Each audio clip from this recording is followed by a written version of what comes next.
we have revealed to you, O prophet, this book, referring to the Quran. Depends on depends on the translation you're using. The translation I have says guardian. Okay. The word muhaymin, right, has a similar root to the word. Was I wrong? Was I wrong that Muhammad means guardian? Yes. The word muhaymin means guardian in some contexts. Oh, so I was right. I'm confused. No. So was I wrong that it meant guardian, or was I right? Hello, welcome to Religious Insight. One of the major issues with most Muslims who come here to debate is that they tend to use the Dawah script given to them by their imam without proper understanding to the context of what the Bible is saying, and at the end it ends up embarrassing many of them, just the same way it embarrasses this Muslim, as this guy uses a Bible verse against Jesus then face the Islamic dilemma. Let's watch this video to find out exactly what happened. Hello, can you hear me?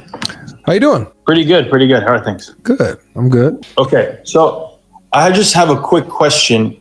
We're going to get into Quran confirms, doesn't confirm the Bible and stuff, but just as just so I understand. So if I were to read, for example, Mark 10:18, right, where the Bible says that a man comes to Jesus and he calls Jesus good teacher, right, or something to that effect in the previous verses. And then in 10:18, he responds, "Why do you call me good?"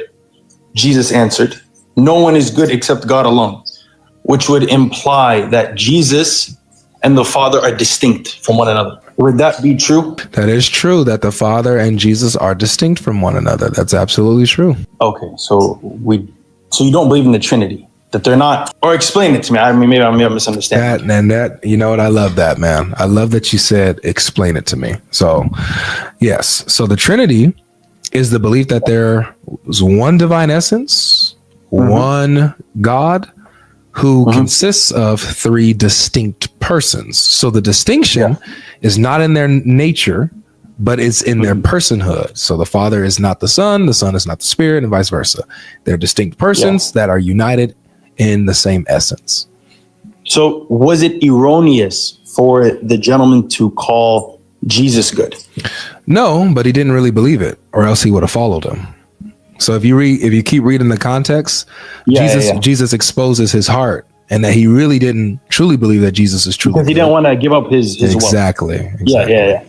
So my question here is that then why in later Gospels, right? I mean, historically, documented later gospel, right? Mark is the oldest. Then you have... That's not necessarily true. According to the church history, Matthew's the oldest, but I'm okay with that. Okay. So how do you explain, for example, historical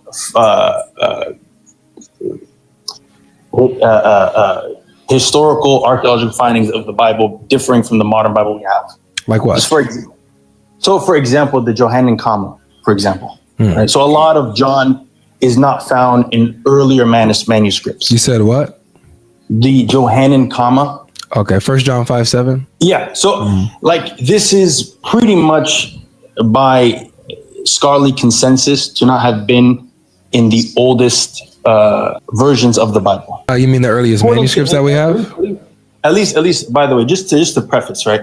No, according to the Western critical method, right? Historical critical method. But when you say a consensus, that's not true, because it depends on who you're asking and who you're talking about, because there is a school of thought where that hold that 1 John 5:7 is original to the text. It just doesn't appear in the earliest manuscripts that have survived so far. We don't find them.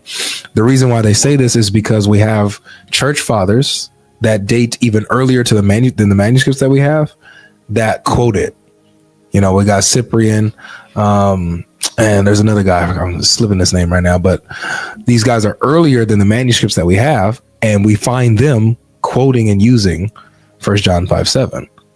So that Cyprian quote. So hold on, let's make it clear. So we don't talk to Cyprian directly, right? So we have manuscripts of the works of this gentleman. Well, I don't know who he is, but those manuscripts predate the oldest manuscripts of the Bible. So we have manuscripts discussing the Bible that predate our oldest manuscripts of the Bible.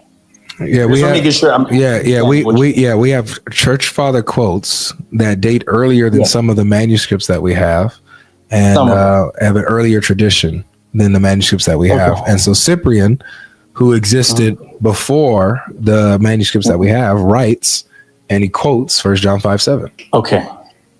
I can either confirm or deny that. I mean, I have to look that up. It proves that it's an early tradition. And not necessarily, because that wouldn't be, I mean, Erasmus himself doesn't even puts doubt into the notion of whether or not the Johannine comma is valid. Right? So, who? I mean, who? Erasmus is a famous, he predates Martin Luther, for example. I mean, I don't know. I don't care about that. I'm talking about church fathers. I'm giving you church father quotes. People who are authoritative within church history. Okay, then I guess my question is more of an epistemological question. Right? Then, how do you even know that your church father quotes are preserved? Because we have them. You have them where? We have them in the documents. Man. What documents? Where are these? In their writings. The church has them. If you can pull them up and read them yourself. Like, what's the library called? Just out of curiosity, I just want to know. Like, dude, you can go to, like, for example, you can go to a website called what is it? What's that? Catholic Advent? CatholicAdvent.com. What's that guy's name again? One more time. Cyprian with a C. Cyprian, Cyprian of Carthage. New Advent. Thank you. New Advent. It has a whole database of church father writings and early theologian writings and books. Okay, this is interesting. This is Cyprian of Carthage, written from the 200s, 250 to 258. Okay, and so he speaks about this verse. Yes, he quotes it. Quotes it verbatim. He quotes it verbatim. Okay, and then when is the oldest manuscript of the New Testament? Depends on what you're asking about. Like, are you asking about 1 John specifically, or it depends on what you're asking about. Yeah. So, but I think the earliest that we have, if I'm not mistaken, is John's Gospel. We have a fragment of John's Gospel that dates like. Do we have that segment? For example, I forgot. Okay. I mean. It just I guess the whole reason I asked is just to kind of the idea, right, is that where did you get the idea of the Trinity in the first place, right, to explain the verse? The Trinity just to go back, I think we went on a tangent about epistemology. I want to scratch that for a second. Sure. The main idea here was that you explained the verse in Mark, correct? Yeah. By explaining to me the Trinity, correct? Well, yeah, and its context. So, yeah, sure. I mean, yeah, yes. But the primary point about the verse prima facie, right, on its surface, seems to indicate that Jesus and God are not in a triune relationship, that there's Jesus and he's the one human entity, and then there's God, right? And then you explain to me. There's nothing in the verse that suggests that. There's nothing in the verse that suggests that Jesus doesn't have a divine nature united with the Father. There's nothing in there. But I'm saying is that there's also nothing in there that says Trinity. That's all I got. That's all I need. It doesn't have to. I hear what you're saying. So like I wouldn't come to Mark 10. Hold on, Z, please. I wouldn't go to Mark 10:18 and see, boom, see, here's the Trinity. No. Of course not. No, the point is that you utilized, right? So, like, for example, right, the Trinity doctrines and this whole idea become codified, really, right, at the Council of Nicaea. Isn't that not correct? That's false. Okay. Tell me. When it's based in the scriptures, bro. Way before any council was ever had. That explain the Trinity. Matthew 28:19. Okay. That's one. Which version do you any of them. It doesn't matter. You can use any version you want. Okay. And I read Matthew, what again? Chapter 28. Verse 19. Of the Son and of the Holy Spirit. Okay. So you see how Jesus associates himself and the Spirit with the Father in a baptismal ritual, meaning this is a religious rite that we have to perform, being born again, signifying we're coming into the faith, similar to like a shahada, for example. And so this is being done in one name right? Name is singular, one name. And the Father, the Son, and Holy Spirit as your Trinity. Okay. And then, what is just, if you had to straw man the argument that is given by Trinitarian. No, straw man. So if you had to steel man, my apologies. Okay. You have to steel man the position, right? So what do you think is the argument given by Unitarians upon this verse in particular? Why? I'm curious. Why? Because it's so explicitly clear, then on what grounds do those who deny the Trinity deny it? Ah, nice. Can I ask you a question in return? There's a reason why I asked why, because I wanted to see. Yeah. I knew why you were asking, but I wanted you to say it. So, for example, you have many people who claim to be Muslim and follow Muhammad, right? Now, there's a verse in the Quran that says that Muhammad is the seal of the prophets, right? That's true. Very clear, very explicit. But then you have Ahmadi Muslims who claim that there are other prophets and messengers after Muhammad. No. Sorry, they would not. Having known an Ahmadi Muslim, they would not say that. They literally say that of them. No, they literally tell me that they would not. You can talk to Ahmadi Muslims. They literally believe. They literally believe in different messengers that they have today in their camp, bro. No. So this is, for example, from the Muslim perspective, right? The Trinity would be a form of polytheism, right? From a Jewish perspective, I don't care. That is Z. You're not focusing on what I'm saying. Hold on, but you would not consider it polytheism, correct? Z. I don't care about that. I care about your line of thinking. Your line of thinking is, excuse me, Z. Your line of thinking is, if there's another group that has a different understanding of a verse, then therefore I don't have a right to understand the verse that I have in its as if it's absolute. No. That's not true at all. Okay. No. So then what? So here's my question again. Why do you want me to give you a Unitarian argument against Matthew 28:19? Why does that matter? Well, one, the Ahmadiyya are like a very small fringe group, right? So are the Unitarians. Very small and fringe. Really? Yes. Very small and fringe. Barely holding on. Okay. Then I would stand if this is a fringe group that are not they're not Christians, they're heretics. They're not Christians. They're not even Christians. No. You have to be a Trinitarian to be a Christian, bro. Really? Yeah. Okay. So here's the reason why I went through this whole process, right? Is that ultimately we gave for verses, you were able to bring other verses in the context to explain different verses and so on and so forth, correct? Yep. What I noticed with some of the other guests, I haven't been watching for too long, but with Mufasa in particular, is that there was a over emphasis and really a discrediting of the allowance of other source texts which are used to understand the Quran. For example, right? It is, I think we would agree that the Quran can be used to understand itself, just as we used Bible verses to understand other verses of the Bible. I agree. Correct? Yeah. Great.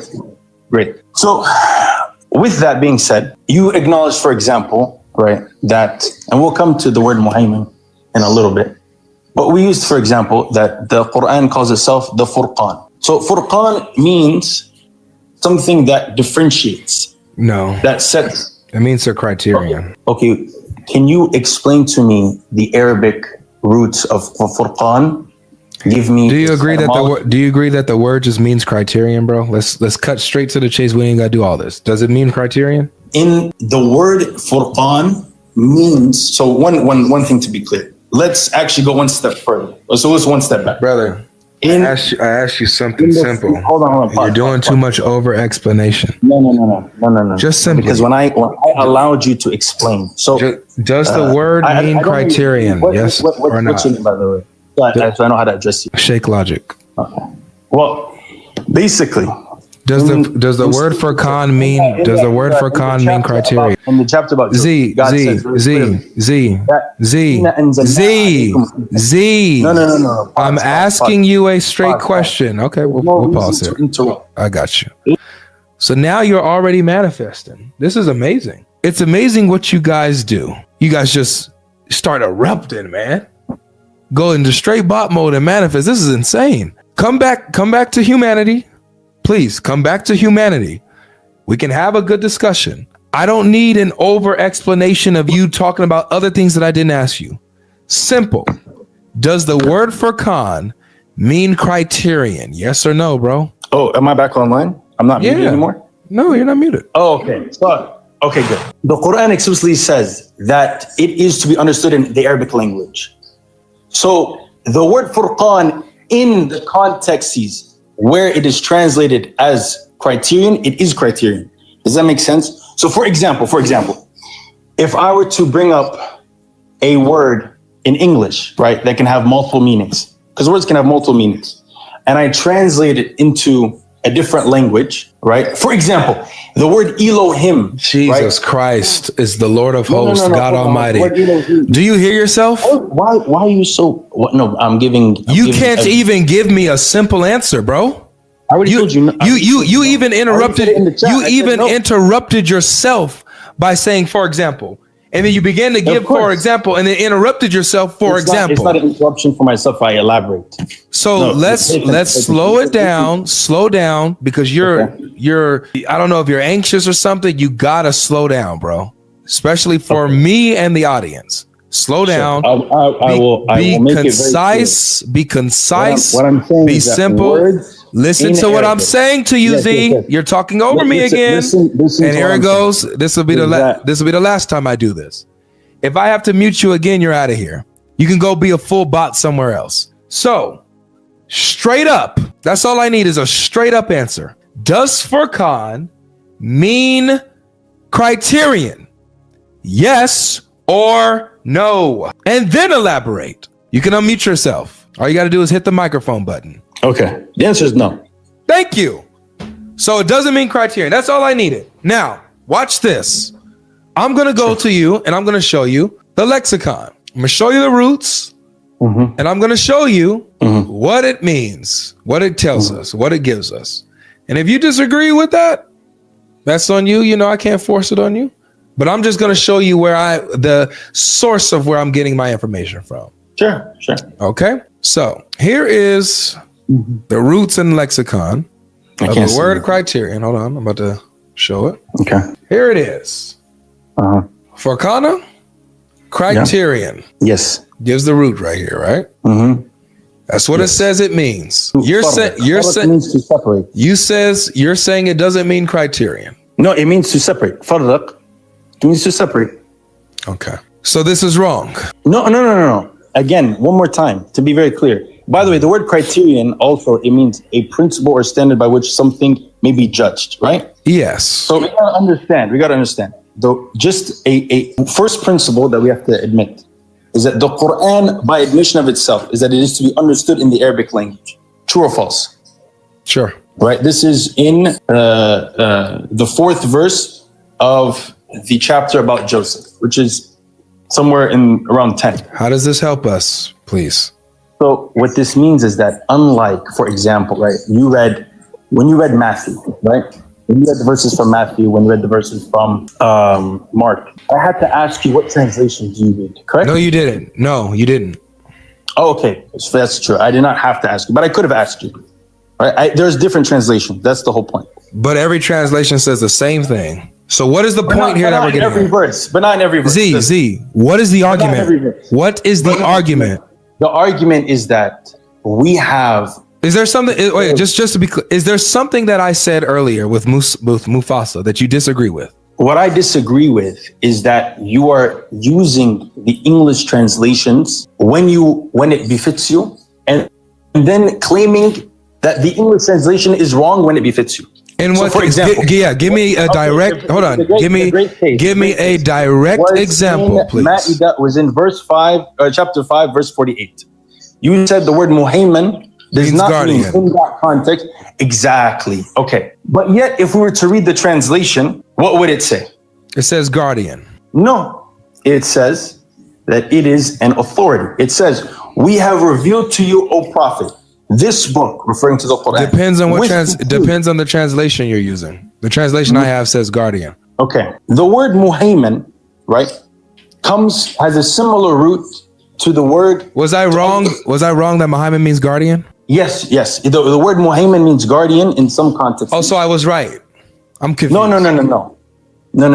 So was I wrong that it meant guardian, or was I right? You were wrong that it meant guardian in this verse. Okay. So what is your basis for that? My basis for that is that the word, so the verse says, وَأَنزَلْنَا إِلَيْكَ الْكِتَابَ بِالْحَقِّ بَيْنَ يَدَيْهِ مِنَ الْكِتَابِ وَمُهَيْمَنًا عَلَيْهِ. So it is a guardian over it, right? So it's very clear.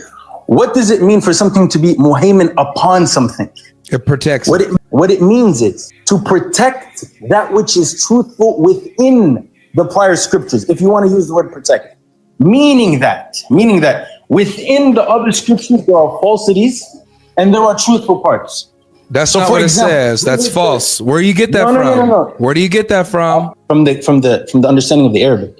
No, because the Arabic doesn't say that. The Arabic doesn't say anything about Muhammad. Let me finish, please. It doesn't say anything about Muhammad, meaning that there's something false and there's something true in the books. The word doesn't say that. So where does it say, Z, calm down. Calm down. Where does it say that Muhammad means that there's falsehood in the previous scriptures? Where does it say that? So again, Avery, this is exactly my point, is that when you don't like the translation, okay, so we can either have this conversation in English or we can have it in Arabic. Do you understand what? You're wasting my time. How you doing? I'm good, man. How are you? All right. Hey, Argument. Really quick. Did you hear all that? Yeah, I did. I heard everything. What did you think about how he was going about the discussion? What did you think about that, man? I feel like I understood exactly what he was saying, but I don't think he delivered it to you properly. I think the better way to say that is that these Arabic words are expressive and they have more than one meaning or more than one English translation. So like when he was trying to talk about Furqan, yes, I would, if you would have asked, was I right or was I wrong? I would have said you are right, but I would have said you're right, but you're not taking the full context. So that's what I would have said. So I'm not tripping when I feel like he was blabbering and wasting my time. I'm not tripping. Like I said, I don't think that he delivered it properly to you.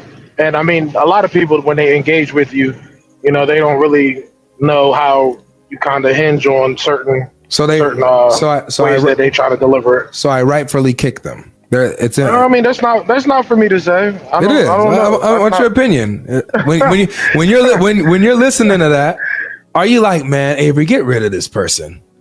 Is that what you're? Omar in the chat right there said it completely right. I think you cut out when you about to say something interesting. Nori, can you hear me? Yeah, I can hear you. All right, go ahead. You cut out for a second. You keep cutting out, actually. Like these other definitions, these other meaning of the word you give it. You know what I'm talking about. Don't try to wipe the grin off now. You know what I'm talking about. But anyway, I came up here because I wanted to see if I could give you an argument today. But so my question is, can I give you an argument or do you want me to stick strictly to the prompt? The prompt. All right, so don't worry about me today. You can go ahead and move on to the next. I'll just try to take my argument to someone else. I do appreciate you, Don. Take it to Life or Word later on today. All right, maybe. I mean, if they want to bring me up. They'll hear you out for sure. For sure. All right. All right. Peace. That's the Hear 'Em Out crew. Alright, welcome back, guys. That was an amazing one. Share your thoughts, what you learned. Don't forget to share this video, subscribe to the channel for more videos like this. This over intelligent guy came in humble, but then he shows his true colors. That is what I call the Muslim moonwalk. This is multiple personality disorder. This guy is showing himself in a real time. It doesn't matter how genuine these guys appear at the beginning of a discussion. The tactics of Islam kick in by 5 minutes. Just just like Avery, I began to tune out the more arrogant these Muslims became. By 40 minutes into the debate, he was already in full bot mode and manifesting his full potential. It's interesting that Muslims will question the verse of John because they are missing from some of the earlier manuscripts, and given that there are other documents quoting them which predate the manuscript, not one of them even contemplate that it should be part of the supposed original Injil. They show zero interest. They don't even care to even go back to read what the Bible is saying or to verify. And when we have situation where Muslims have no evidence for the existence of their claimed original Injil, you do think they do be all over it, seeking for how to verify these things to be true or not. The truth is that they don't want to actually work on finding the existence or the evidence for this Injil because one, they know very well that it does not exist, and two, it's much easier to keep it vague and unknown, and therefore distant. Shedding light onto the issue will only highlight the fact that they have zero evidence about the supposed Injil that they always talk about. So the Dawa guys don't mind filling this guy's head with the corruption narrative without actually having to tackle the extremely problematic and inconvenient reality that is completely baseless as long as this debate is concerned. So guys, thank you for watching. Share this video, subscribe. We'd love to see you in the next episode.